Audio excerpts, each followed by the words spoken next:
Most people think that Openpilot auto steering performance comes down to the software and maybe the power steering hardware you've got in your car. But when it comes to Rivians, what if I were to tell you that this right here, your tires, could be the biggest factor in how well your Rivian can perform in curves? In this video, I'm going to break down how tire selection can make such a big difference and how choosing the right set can dramatically improve your Openpilot experience.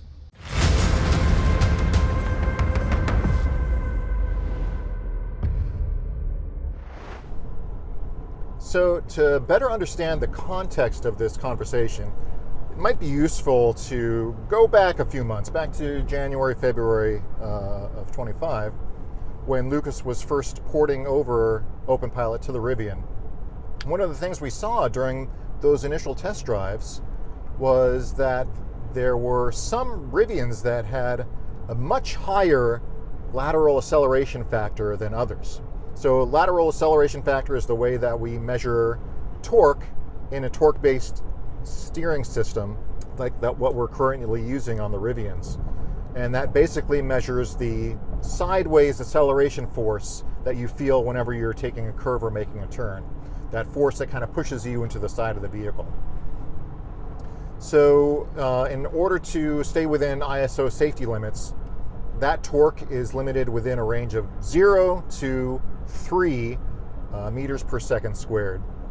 Now, some of the Rivians that we were testing at that point, we were seeing measurements as high as 2.6, 2.7 meters per second squared, whereas other ones were as low as 1 or 1.2, 1.4. And there was a wide discrepancy between those two.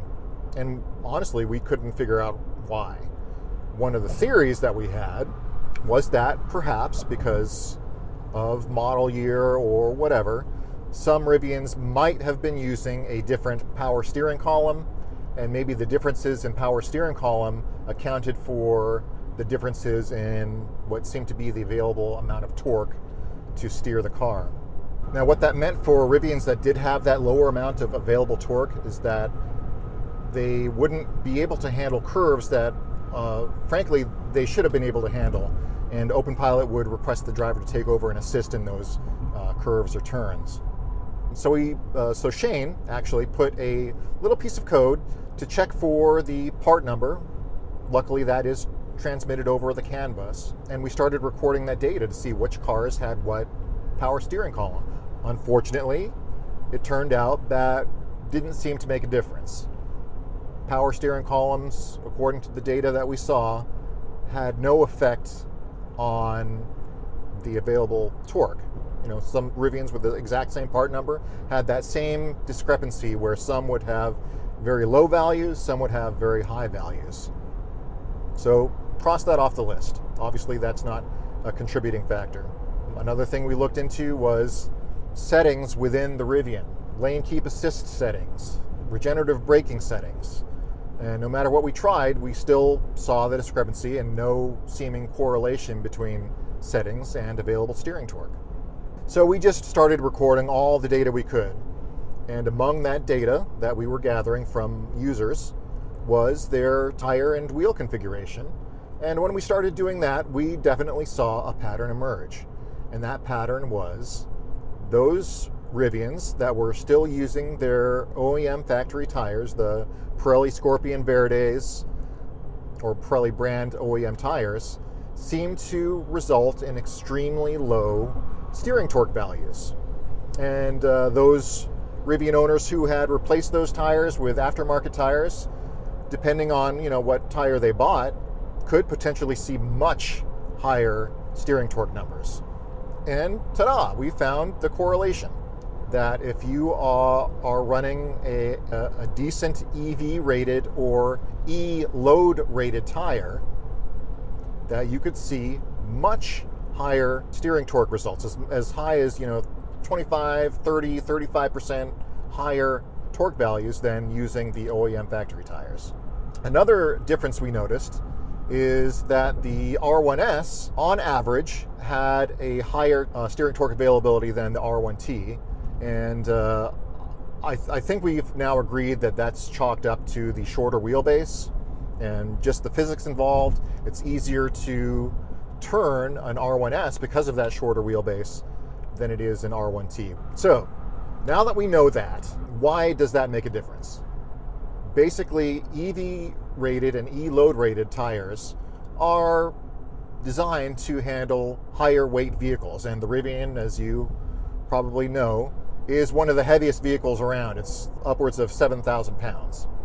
If you're running a tire that doesn't handle those loads as well, especially in the sidewall of the tire, that sidewall can flex, you have more road resistance, and it takes more force on the wheel to actually translate that into steering on the ground. And you can kind of think of the tires as the final translator of Openpilot steering commands to your actual performance on the road. If you're running a tire that has more flex in the sidewall, has more grip on the road, has more rolling resistance, it's going to be harder for that steering torque to apply itself into the actual turn. So which tires are we seeing that have the best performance? Again, EV rated or E-load rated tires, specifically Michelin Defenders work really well. That's a great option for, especially for those who have the early model 21-inch tires. You only have the option of a Pirelli Scorpion or the Michelin Defenders at this point. If you have those tires, we definitely recommend switching those Pirellis out for the Michelin Defenders. You will notice an immediate increase. And that is actually another point I want to make, is that this is a fix that you will see immediate results from. Replacing your tires with an EV or E-rated tire will show you immediate increases of available torque of anywhere between 20 to 35%. So again, going back to what tires we've seen perform well, Michelin Defenders. For all-terrain options, you got your Toyo Open Countries, your Cooper Discoverer, I believe they're called. Thankfully, the issue of low available torque is something that ultimately we do have control over. Tires are something that we are all going to need to change eventually. I'm not saying that you need to necessarily go out and replace your tires right now, especially if you have a decent amount of tread currently on them. But when it's time, definitely look into options that will give you better Openpilot auto steering performance. And if you want to see the actual results of the study that we've been doing, and it's an ongoing study, I've left a link in the description below to the write-up that we've made and the actual study results themselves. If you want to include your data in those results, feel free to leave a comment. We'll get your data in there. If you know how to link your Openpilot routes, feel free to leave that route in the comment. DM me, get in touch with me on email or Discord, and I would be happy to include those results in the final data. Now, I should also mention that the reason this is an issue at all is because the way that we have Openpilot working on the Rivian currently is we're using the LCAS system to send torque-based steering messages to control auto steering.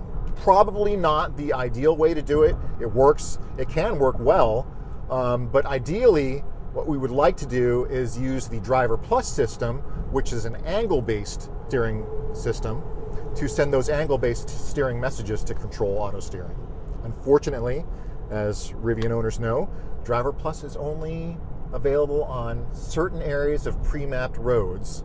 So sending those Driver Plus steering messages over the CAN bus only works in those areas.